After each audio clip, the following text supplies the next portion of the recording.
এমপিওভুক্ত শিক্ষকদের বাড়ি ভাড়া ও অন্যান্য ভাতা নিয়ে সুখবর। তো দর্শক, এই সম্পর্কিত খুবই গুরুত্বপূর্ণ একটি প্রতিবেদন এসেছে। এমপিওভুক্ত শিক্ষক কর্মচারীদের জন্য খুবই তথ্যবহুল এবং গুরুত্বপূর্ণ হতে চলেছে আজকের ভিডিওটি। শেষ পর্যন্ত না টেনে দেখুন এবং ভিডিওর শুরুতেই চ্যানেলটি সাবস্ক্রাইব করে রাখুন পরবর্তীতে এই ধরনের গুরুত্বপূর্ণ আপডেটগুলো সবার আগে পেতে। তো দর্শক, এমপিওভুক্ত শিক্ষকদের বাড়ি ভাড়া ও অন্যান্য ভাতা নিয়ে সুখবর দিয়েছেন শিক্ষা উপদেষ্টা অধ্যাপক চৌধুরী রফিকুল আবরার।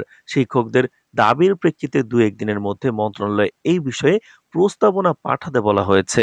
পরবর্তীতে শিক্ষা মন্ত্রণালয় সেগুলো নিয়ে অর্থ মন্ত্রণালয়ের সঙ্গে কথা বলা হবে বলে জানিয়েছেন শিক্ষা উপদেষ্টা।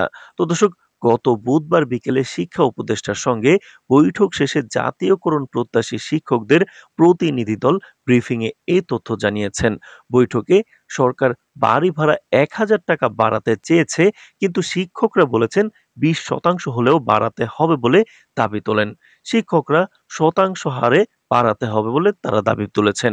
এছাড়াও দাবি পূরণ না হলে ১৪ সেপ্টেম্বর থেকে একগুচ্ছ কর্মসূচিতে যাচ্ছেন এমপিভুক্ত শিক্ষকরা। তো দর্শক, তারা জানান যে ১৪ সেপ্টেম্বর সারা বাংলাদেশের সব এমপিওভুক্ত স্কুল, কলেজ, মাদ্রাসা ও কারিগরি শিক্ষা প্রতিষ্ঠানের অর্ধ দিবস কর্মবিরতি পালিত হবে।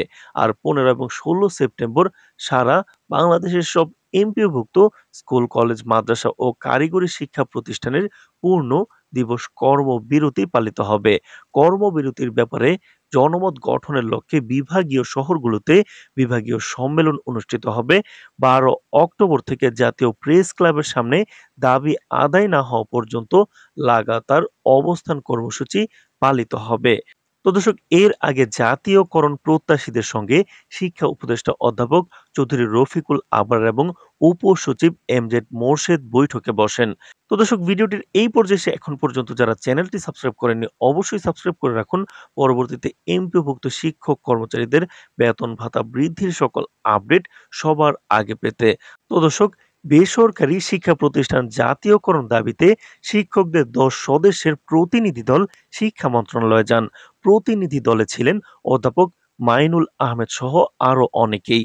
পুলিশের মধ্যস্থতায় তারা মন্ত্রণালয়ে যান। এর আগে এদিন সকাল 10:30টার দিকে জাতীয় প্রেস ক্লাবের সামনে মহাসমাবেশ শুরু হয়। এমপিওভুক্ত শিক্ষা জাতীয়করণ প্রত্যাশী জোটের ব্যানারে আয়োজিত মহাসমাবেশে যোগ দিতে দেশের ৬৪ জেলা থেকে এরই মধ্যে ঢাকায় এসেছেন এমপিওভুক্ত শিক্ষক ও কর্মচারীরা। জাতীয়করণ প্রত্যাশী জোটের নেতারা জানান, মহাসমাবেশ সফল করতে প্রতিটি বিভাগে ৮ জন করে শিক্ষককে সমন্বয়কের দায়িত্ব দেওয়া হয়েছে। বিভাগীয় সমন্বয়করা জেলা ও জেলার সমন্বয়করা উপজেলা পর্যায়ে সমন্বয়ে মনোনীত করে দিয়েছেন। সমাবেশে শিক্ষকদের নির্বিঘ্নে আসা এবং বাড়ি ফেরা নিশ্চিত করতে আগেভাগে বাস রিজার্ভ করে রাখা হচ্ছে। কোনো উপজেলা থেকে একাধিক বাস রিজার্ভ করে রাখা হচ্ছে। মহাসমাবেশে আসা শিক্ষকদের নিরাপত্তা ও শৃঙ্খলা বজায় রাখতে ৩০০ স্বেচ্ছাসেবী দায়িত্ব পালন করবেন বলেও জানান তারা। তো খোঁজ নিয়ে জানা যায়, জাতীয়করণ সহ বিভিন্ন দাবি দাওয়া আদায়ে দীর্ঘদিন ধরে আন্দোলন করে আসছেন এমপিভুক্ত শিক্ষকরা। তাদের অভিযোগ, বারবার আলোচনা, টেবিল কনফারেন্স, সংবাদ সম্মেলন ও মানববন্ধন করেও পূর্ববর্তী সরকার কোনো কার্যকর পদক্ষেপ নেয়নি। এমনকি জাতীয় প্রেস ক্লাবের সামনে ৪৪ দিনব্যাপী অবস্থান কর্মসূচি করার পরেও দাবি উপেক্ষিত থাকে। তো দর্শক, ভিডিওটির এই পর্যায়ে এসে এখন পর্যন্ত যারা চ্যানেলটি সাবস্ক্রাইব করেননি অবশ্যই সাবস্ক্রাইব করে রাখুন পরবর্তীতে এমপিভুক্ত শিক্ষক কর্মচারীদের বেতন ভাতা বৃদ্ধির সকল আপডেট পেতে। তো দর্শক, জাতীয়করণ বিভিন্ন ভাতাগুলো কিন্তু বাড়ানো হবে এবং সেই ভাতা দাবি দেওয়া এবার ঢাকায় মহাসমাবেশ করার ঘোষণা দিয়েছেন। এতে অংশ নিতে কিন্তু সবাই চলে আসছেন ঢাকায়। তো দর্শক, আপনারও কিন্তু সাপোর্ট প্রয়োজন। আশা করি পরবর্তী আপডেটটি খুবই গুরুত্বপূর্ণ হতে চলেছে। সেই আপডেট পেতে চ্যানেলটি সাবস্ক্রাইব করে রাখুন। আজ এ পর্যন্তই। ধন্যবাদ।